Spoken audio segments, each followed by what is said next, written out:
So we're moving into transition. This is really, for me, quite an important section.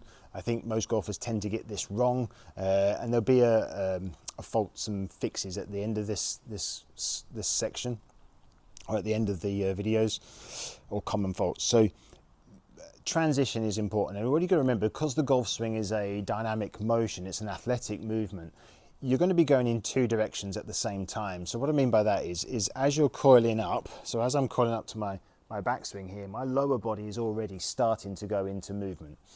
It's a very natural thing to do. Transition happens naturally. If I was going to throw a ball, okay, and I was going to throw it back, as soon as my right arm's going back, my actual lower body is prepping to go forward. So it's actually almost moving. So I'm actually moving in two different directions. My right arm's going back, my body's turning, my left leg is going forward to initiate that movement through. It's getting ready to stabilize it. We often heard analysis on TV, people saying he's hitting into a firm left side, and people are like, what the heck does that mean? Well, they're building up that pressure to then push off on. So your body's going to be moving in two directions, and there's a split or a differential in your body angles. So an example would be, as I swing back, my shoulders have turned, let's use these numbers. It can be more, it depends how supple you are, or less, but my shoulders would have turned 90 degrees and my hips would have turned 45 degrees. Okay, so there's a 45 degree differential in my backswing. So there's an angle here of 45 degrees and 90 degrees here. So that's 45 degrees left here in the differential. Now at the start of the downswing, that's going to increase. There's going to be a split. Again, depends how flexible you are, and again, that's when you're going to have to start referring to our fitness section in these videos.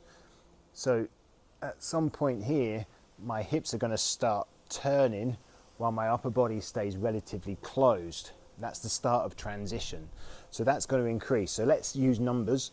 So I'm going to go from 90 degrees here, 45 degrees here. I'm then going to go from a 45 degree differential between those two angles. I'm then going to try and increase that. So I'm going to go to 20 degrees of turn while my body has stayed turned at 80 degrees. That's going to be a 60 degree differential now.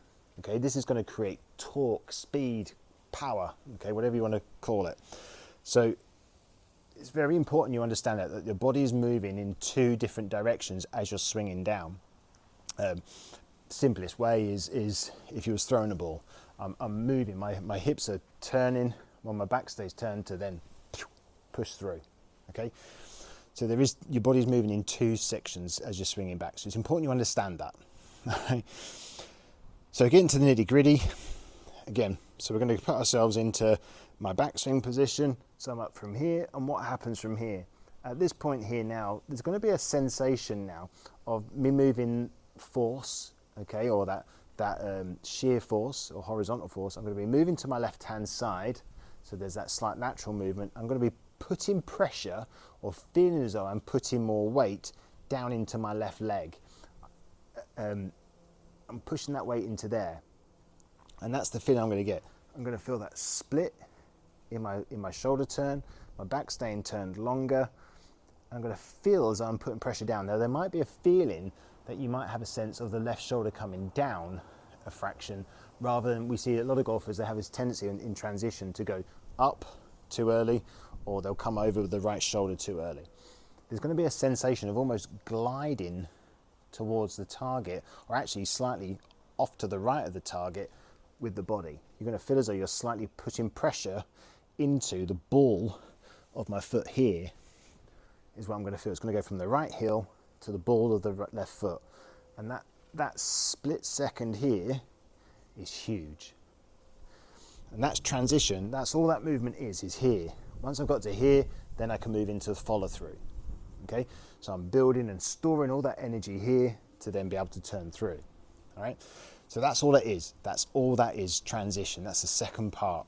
If you can practice that up, transition, you're going to have the best golf swing in the world. Okay, so practice that. I'll just do it from this angle. So I'm taking my posture, I'm winding up, and I'm going from here. I'm going to this position here, and that feels here. I can feel pressure pushing into the ground here. I'm now ready from here to then do the next part, which is the follow through. practice that as much as you can. It's something you can do at home a lot. All right, you're going to really get that feeling of pressure staying down and loading down into the ground rather than jumping up too quick or spinning out too quickly, which we see a lot of golfers do. You've got to store that energy. Just to recap on that movement, that glide. So I'm going to wind up from here, and then what I'm going to do from here is I'm going to glide. I feel as though I'm gliding diagonally. I feel like I'm going that way as opposed to that way to the target. Moving my shear force that way into my ball of my foot. I can really feel that pressure building here. So then I've got something to push off of when I swing through. Okay, so practice transition. It's really, really important.